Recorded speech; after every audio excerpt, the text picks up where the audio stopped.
समस्त को बेलपाड़ उत्सव मचान 2026 आजिकार प्रेस मीट रे समस्त को स्वागत। आमे 2026 मचान उत्सव के पालन करवार लगे आपण मान माध्यम रे जनाबाले चाहूँ जे ए वर्ष चलित वर्ष आमे अनेक गुड़े प्रोग्राम सांस्कृतिक प्रोग्राम अच्छे जेनता सब वर्ष है सेटा गुड़ा हेबा तार सत्वे सत्वे आमर मुख्य आकर्षण मान भी जेनता आमर राज्य स्तरीय प्रोग्राम मान अच्छे सेटा भी आमर योगदान देवे एवं आमे पहला दिन आमर 22 तारीख रविवार आमर माँ समलेई मंदिर पाखरु गोटे शोभा यात्रा बाहरबा से शोभा यात्रा आसिकना जगन्नाथ मंदिर समाप्त होइकना आमर मंच पूजा करिकना आमे 22 तारीख संध्या प्रोग्राम आरंभ करमु। से प्रोग्राम रे मुख्य आकर्षक अच्छन जेनता कि आमर सम्बलपुरी लाइव डांस अच्छे, गुड़का अच्छे, मालखम पूरी अच्छे, तापर छेउ नृत्य अच्छे। आ मुख्य आकर्षण आमर 26 तारीख रहे आमर पश्चिम ओडिशार महान कलाकार जुगेश जुजु से भी आमर 26 तारीख तांकर प्रोग्राम अच्छे। एवं आमर मुख्यतः आमर उद्देश्य जेनटा अच्छे कला संस्कृति के आमे नहींकिना जेन मचान आरंभ करछुँ से जिनिस के आमे प्राधान्य देकिना स्कूल कॉलेज अनुष्ठान मान को भी आमे तांको ये स्टेज रे परफॉर्मेंस करवा ले सुजोग देछुँ जेनता कि नाच माध्यम रे हो कि गीत माध्यम रे आमे तांको नहींकिना ये मंच रे परिचालित हेबो। एवं सर्वोपरि आमे गोटे सर्वोपरि आमर माननीय विधायक बयानर कम आमर मंत्री तांकर आदेश बा आशीर्वाद क्रमे से आमर चीफ पेट्रन अच्छन से आमको अनेक प्रकार सहयोग करछन। तांकर असुस्थता परे मध्य आमे तांकर सहयोग पाइछुं एवं कल्चरल टीम ओडिशा सरकार आड़ू आमको से देवाई सहयोग करछन। तांकर आशीर्वाद आमर प्रति मचान प्रति रही था सुस्थ जल्दी हो आ सुस्थ होना आमको 22 तारीख उपस्थित हों बोली भी आमे आपण माध्यम मान पाखे निमंत्रण कर आशा करछुं।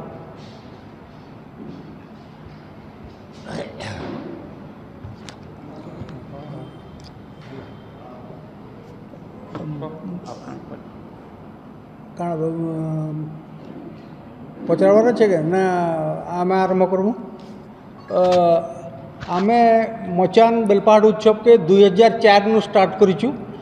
आमर मेन उद्देश्यटा थिला जे ई अंचल कला संस्कृति के आमे नहींकरी केनता ओडिशा तथा ओडिशा बाहर भी आमे प्रतिष्ठा करि पारमु। आउ सेकेंड होचे आमर ई अंचल जेते युव प्रतिभा इमान को गोटे बड़ प्लाटफर्म देकरी आमे केनता आगे नहीं पारमा से माने आमर राज्यर तथा आमर देशर मान रक्षा करि पारबे उन्नत करि पारबे इटा होचे आमर लक्ष्य। आमे किछिटा माने इतारु इथि सार्थकता पाइछु। आउ आमे देखिछु बेलपाहाड़ नाटा धीरे धीरे बढ़ीचे आउ बढ़ुचे भी दीर्घ 22 बरस है आम यहाँ कर आसुचु। आम मिरर थिएटर आउ प्रथमे जो स्टार्ट करूँ आम मिरर थिएटर आउ आमे कलाकार ई दुई संस्था आरंभ करूँ किंतु इतार परे आम इताके मचान आउ बेलपाड़ उत्सव देदेलु। आम ई थर आम गोटे नुआ एक्सपेरिमेंट नहींचु। आम आमर नेक्स्ट जेनरेशन रेडी करूँ। आमे आमर नेक्स्ट जेनरेशन रेडी करी आमे ताकू केनता ई आमर मचानटा आगे बढ़ी पारबा हेतिर लगी नेक्स्ट जेनरेशन रेडी करूँ। आमे इतार ऊपर भी क्लोज आई रखीचु आउ इटा केनता भल भाव परिचालना करा जिबा तथा ई अंचल लोक सबु बेले इटाके उपभोग करि पारबे आउ मचान केबे हेबा इटा हमको सब वर्ष जेंता पचरई पारुथिबे लोग इटा आमर मेन एम है। आउ आमे इटाके इतार गभीर इतार अनुशीलन करूचु आउ इटा केनता बढ़तल जिबा है तार विषय आमे भाबतेल जाऊँ। नमस्कार। आपन का आशीर्वाद आमको सबुबले काम्य। ତମେ ଟିକେ କହିଦିଅ। ହେଲା ତମେ ଆଉ ଟିକେ କାଁ କହିବ କହିଦିଅ କହିଦିଅ।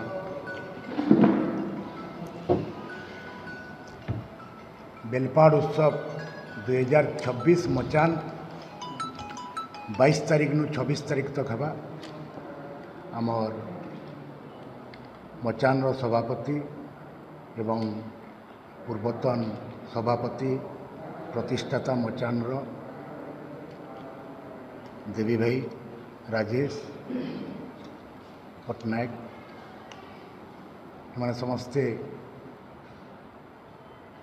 माध्यम आपण मैंने शुणिले न जे तार मचान रूपरेखटा केनता हेबा जे विगत दिन मान के जनता होउथुला सेतरु ए वर्ष गोटे ओपन प्लाटफॉर्म कराई पल्लीश्री मेला कराई एवं मुख्य पृष्ठपोषकता करके आमर जी आमर ब्रजराजनगर जी विधायक रहे आगामी दिन रे ए वर्ष सुरेश पुजारी को से क्रम रे सुरेश पुजारी को आमर विधायक तथा राजस्व मंत्री को आम मचान रे पृष्ठपोषकता करूँ तांकर सहयोग सहानुभूति देह असुस्थ चिकित्सा परे भी से बारंबार फोन करी आमको मान को एछने भी गाइड करुछन तांकर सुस्थ आरोग्य कामना करुछुँ आपण मानकर माध्यम रे जनाबार लगी चाहूँ जे अंचल समस्त को जे यही कार्यक्रम भव्य कार्यक्रम कला संस्कृति समाहार सांस्कृतिक समारोह जेन होउछे आमर जेन आमर एटीट्यूड आमर कहीं लगी मचान करा जाउछे जेनटा देवीदा कहले युव प्रतिभा लुप्त प्रतिभा मान को उज्जीवित करवार लगी एवं राज्य भितर विभिन्न कलाकार माने आसिकरी नृत्य तांकर इन परिवेशन करबे आपण मानकर माध्यम रे समस्त को निमंत्रण रहला समस्ते 22 तारीख नु 26 तारीख जाए रत्न आमर जगन्नाथ मंदिर पड़िया रत्न मंडप फील्ड के आसुन एक कार्यक्रम टाके उपभोग करूँ इथर स्पेशल आमर पश्चिम ओडिशार जोजो जोगेश जोजो आसुचन से लगे आपण मान समस्त को विनम्र आपण मान माध्यम रे विनम्र अनुरोध समस्त को अंचलवासी के समस्ते आसुन ए कार्यक्रमटा उपभोग करूँ ए मचानटा आपण करे आगामी दिन रे मचान यशस्वी आउ यशस्वी हो एति कामना करके मुझे रोचे। नमस्कार।